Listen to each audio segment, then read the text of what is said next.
गणमूल नक्षत्र जो आपको डराता है। आपको हमेशा लगता है कि अब मेरे जीवन में जो कुछ हुआ सब गणमूल के नक्षत्र की वजह से हुआ है।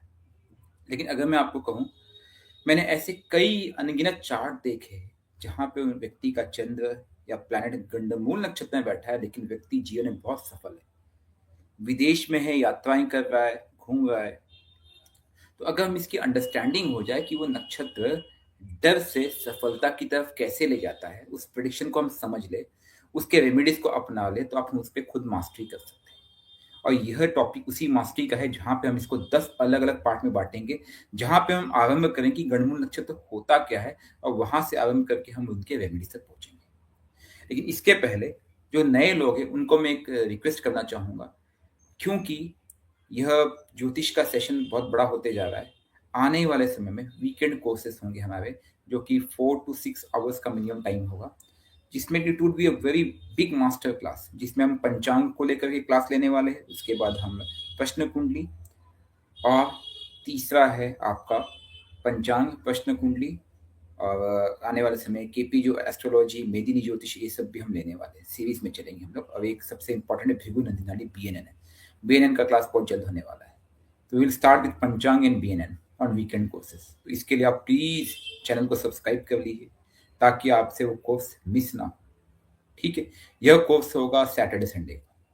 टाइमिंग लगभग 9-10 के आसपास स्टार्ट करेंगे हम। मैं इन्फॉर्म कर दूंगा हमारे टेलीग्राम चैनल वैदिक ज्योतिष विज्ञान पे। और 4 to 6 आवर्स का क्रैश कोर्स होगा, लंबा मेगा सेशन। तो अगर आपको कुछ भी नहीं आता है, BNN क्या है, पंचांग क्या होते हैं, पंचांग के 5 अंक कौन से होते, कैसे यूज करना है, और उसको रेमेडियल फॉर्म में कैसे कन्वर्ट करना है, तो प्लीज चैनल को सब्सक्राइब कर दीजिए। चलिए बैक टू गंडमूल नक्षत्र। तो अब गंडमूल नक्षत्र, आप सबको पता है 6 नक्षत्र 27 में से गंडमूल नक्षत्र में आते हैं। हम उसको समझने का प्रयास करेंगे। सबसे पहले हम समझेंगे गंडमूल होता क्या है, वो कौन सा नॉट है जो आपको बांध देता है, उसके पीछे के सीक्रेट्स हम समझेंगे कि माइथोलॉजी क्या कहती है, कुछ कहानियां हैं, उन कहानियों को समझने का प्रयास करेंगे, उसके पीछे के विज्ञान को समझेंगे। और यही नहीं, फिर उसके प्रेडिक्शन को लेंगे। कई बार लोग कहते हैं कि आपके पिता के लिए ठीक नहीं है, अशुभ है, माता के लिए ठीक नहीं है, स्वयं के लिए ठीक नहीं है, व्यापार के लिए ठीक नहीं है। उस कंसेप्ट को समझेंगे, उसके क्या क्या इफेक्ट व्यक्ति पे पड़ रहे हैं, and last but not the least, remedies. इसके बाद इसके एडवांस सीक्रेट भी समझेंगे, क्योंकि ज्योतिष शास्त्र गणमूल नक्षत्र को हमेशा किस एंगल से लेता है, वो हमेशा लेता है चंद्र, चंद्र के गोचर और चंद्र के गणमूल नक्षत्र की प्रेजेंस को। लेकिन व्हाट अबाउट लग्ना, व्हाट अबाउट अदर प्लैनेट्स, वो वहां पे क्या रोल प्ले करेंगे, और उस समय हमें क्या करना है।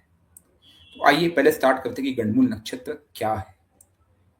अब इसको थोड़ा समझने के लिए आप खुद सोचिए कि जब आपने सुना होगा कि या किसी बच्चे का जन्म गणमूल में हुआ, तो आप ये कहते हैं माता पिता के लिए दुर्भाग्य। खुद सोचिए, क्या सच में गणमूल नक्षत्र एक श्राप है, या फिर एक ऐसा राज है जिसे ज्योतिषी समझ नहीं पा रहे। मैं आपको एक्चुअली इसी विज्ञान के बारे में बताना चाहता हूँ, असली सच्चाई क्या है, जो आपकी पूरी सोच बदल दे, आपकी थिंकिंग बदल दे कि ये नक्षत्र बेसिकली करते क्या है। पहले हम समझते हैं गणमूल नक्षत्र का मतलब क्या होता है। गंड का अर्थ होता है नॉट, अर्थात एक गांठ। गंड सिंपल मीनिंग है एक गांठ, इसे इंग्लिश में नॉट कहेंगे। और मूल का अर्थ होता है जड़, यानी किसी के जड़ पे अगर कोई गांठ मार दी जाए तो उसे गंडमूल कहा जाता है। बहुत सिंपल है। यानी गंडमूल का सीधा सीधा मतलब है कि जीवन के जड़ में, हमारे जीवन के जड़ में, हमारी कुंडली के जड़ में एक कार्मिक गांठ जो हमें पिछले जन्म से लेके आए। अब ये गांठ क्या है, ये एक कार्मिक पैटर्न है, एक मिस्ट्री है, जिसे हम अनसॉल्व कहते हैं, जो आपको पिछले जन्म से आप ओपन लेके आए हो, और जो कि आपके जीवन में एक्टिवेट होता है। अब इसको आप थोड़ा समझने का प्रयास कीजिए कि ये कोई रैंडम नहीं है, ये एक बेसिकली ट्रांजिशन पॉइंट है। जो एक, जब जहाँ पे एक राशि खत्म होती है, वहीं पे दूसरी राशि आरंभ होती है, तो वो दो राशियों के बीच का जो पोजीशन है, उसे गणमूल कहा जाता है। जैसे कि अगर मैं एरीज की बात करूं, या यूं कहें मेष राशि की बात करूं, तो मेष राशि और मीन राशि के जो मध्य का पार्ट है वो गणमूल में। ऐसे ही कर्क राशि और सिंह राशि के मध्य का पार्ट गणमूल है। और उसके बाद स्कॉर्पियो अर्थात आपका वृश्चिक राशि और धनु राशि के बीच का पॉइंट भी जो है, जो जंक्शन पॉइंट है, उसे हम गणमूल कहते हैं। यानी क्या कहता है कि एक राशि की ऊर्जा जहां पे समाप्त होती है, दूसरी राशि की ऊर्जा आरंभ हो रही है, तो दो ऐसे पॉइंट जहां पे कंजंक्शन है, उसे हम गणमूल कहते हैं। और उसी पॉइंट में एक नॉट, कहिए एक गांठ पड़ जाती है, जिसे आप खोल नहीं पाते। और अगर मैं टेक्निकल टर्म्स में कहूँ तो टेक्निकल टर्म सीधा-सीधा कहता है कि वह अग्नि और जल तत्व के बीच का मिलन है। क्योंकि आप खुद देखिए कि अग्नि क्या करती है किसी भी चीज़ को? जल को वाष्पीकरण करेगी और जल अग्नि को बुझा देगा। इसलिए भी ये गणमूल नक्षत्र बहुत ही इम्पोर्टेंट हो जाता है, अगर आप रियलिटी से देखें तो। अब इसे गणमूल नक्षत्रों को हम थोड़ा और डिटेल में समझने का प्रयास करेंगे स्टेप बाय स्टेप, तो आपको और समझ में आएगा कि ये इसके पीछे की तथ्य क्या है। इसकी कुछ पौराणिक कथाएँ हैं, पहले उन कथाओं को थोड़ा देख लेते हैं। क्योंकि उसके बाद ही आपको कुछ और समझ में आएगा कि इसके पीछे का अभिशाप या हम जो बोलते हैं कि कई बार इसमें एक श्राप व्यक्ति को मिलता है, ठीक है? वो श्राप व्यक्ति को कहाँ से मिला? तो सबसे पहले समझिए कि नक्षत्र क्या है? अगर देखा जाए तो नक्षत्र तारों का समूह है जो ब्रह्मांड में चारों तरफ है, यानी धरती के चारों तरफ तारों के विभिन्न समूह हैं, उन्हें हम नक्षत्र कहते हैं। उनको 27 पार्ट में विभाजित किया गया है। 27 डिफरेंट नक्षत्र। उन 27 में से 6 नक्षत्र गंडमूल श्रेणी में आते हैं। लेकिन ये नक्षत्र क्या इतनी समस्या दे रहे? बिल्कुल दे रहे, क्योंकि वह ट्रांसफॉर्मेशन के लिए बने हुए हैं। ये नक्षत्र क्या कहते हैं कि जो तुमने पुराना लिया था उसको छोड़ के तुम्हें नया बनाना पड़ेगा।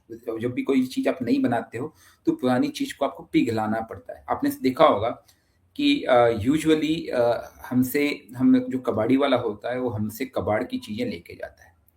वो हमसे क्या ले जाता है? हमसे लोहा, प्लास्टिक, और बाद में क्या करता है उसको पिघला करके उसको नई श्रेणी में कन्वर्ट होता है, राइट? और इस उस जो पिघला के जब कोई चीज़ बनती है तो वो क्या होती है? रिफाइंड होती है। यही गणमूल कहता है कि तुम्हें रिफाइंड करना होगा। और इसमें 2 प्लैनेट के मुख्य गणमूल नक्षत्र आते हैं, एक है मर्क्यूरी और दूसरा है केतु। अब केतु के नक्षत्र कौन-कौन से आते हैं इसमें? अश्विनी, मघा और मूल नक्षत्र, ये गणमूल के नक्षत्र जो कि आरंभ के नक्षत्र है।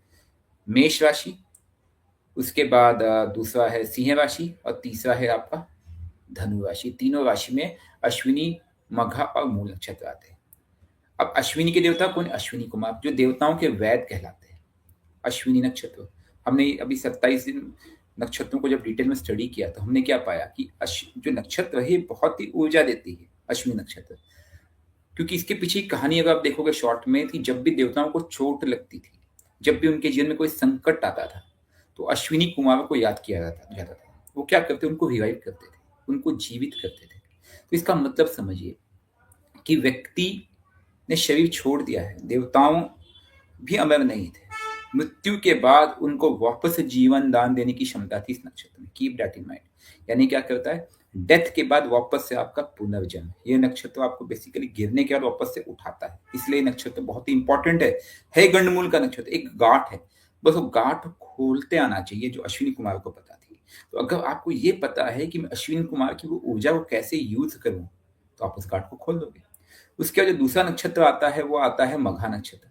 मघा नक्षत्र है पितरों से संबंधित। आपने देखा होगा कि सिंह राशि में मघा नक्षत्र पहले नक्षत्र बनता है, और यह नक्षत्र आपको अपने पूर्वजों से जोड़ता है। यानी कि जो आपके अधूरे कर्म हैं, इच्छाएं हैं, कामिक लोड है, उसको कनेक्ट करता है। तो मघा में जन्म लेने वाला जो व्यक्ति होता है ना, सिर्फ अपनी लाइफ नहीं जीता है, वो अपने एंसेस्टर यानी अपनी पुरानी पीढ़ी का भी एक कार्मिक बैगेज को लेके चल रहा है। यानी यह नक्षत्र इसीलिए हुआ है कि व्यक्ति को अपने पूर्वजों का, अपने पितरों का जो लीनिएज है उसको लेके बढ़ना है। एक कार्मिक पैटर्न है, अगर उसको लेके आगे नहीं बढ़ेगा वो सफल नहीं होगा। इसके बाद तीसरा गंडमूल आता है जो केतु के श्रेणी में आता है, वो आता है धनु राशि में, जिसे हम कहते हैं मूल नक्षत्र। मूल का मतलब होता है जड़, जो कहता है कि रूट का डिस्ट्रक्शन होगा। जब तक रूट का डिस्ट्रक्शन नहीं होगा तब तक आपको रिजल्ट नहीं आएगा। और ये गंडमूल में सबसे पावरफुल नक्षत्र में से कहा जाता है। और इसके देवता निऋत्ति है, आपको पता होगा, जो कि डिस्ट्रक्ट करते हैं, सब चीज को डिसोल्यूट करते हैं। जैसे हमने मघा नक्षत्र में देखा, उसके देवता पितृदेव थे। अश्विनी नक्षत्र के अश्विनी कुमार थे। यहाँ पे इसके देवता निऋत्ति। निऋत्ति का तो पहले सब चीज को डिस्ट्रॉय करते हैं, यानी जो माया है, जो इल्यूजन है, पहले वो डिस्ट्रॉय होगी, उसके बाद आपको नई चीज उत्पन्न होगी। यानी कि जब तक आपकी पुरानी चीजों को आप छोड़ोगे नहीं, नई चीज आप पकड़ नहीं सकोगे, वही वो कहता है कि आपको जड़ पकड़ना पड़ेगा। और जड़ पकड़ने के लिए आपको पुरानी अवधारणा को छोड़ना पड़ेगा। इसलिए इस मूल नक्षत्र में सबसे खतरनाक, गंडमूल के सबसे खतरनाक नक्षत्रों में से एक मूल नक्षत्र आता है। और ये नक्षत्र व्यक्ति को बहुत ही क्राइसिस में लेके चला जाता है। कई बार समस्या आपने नोटिस की।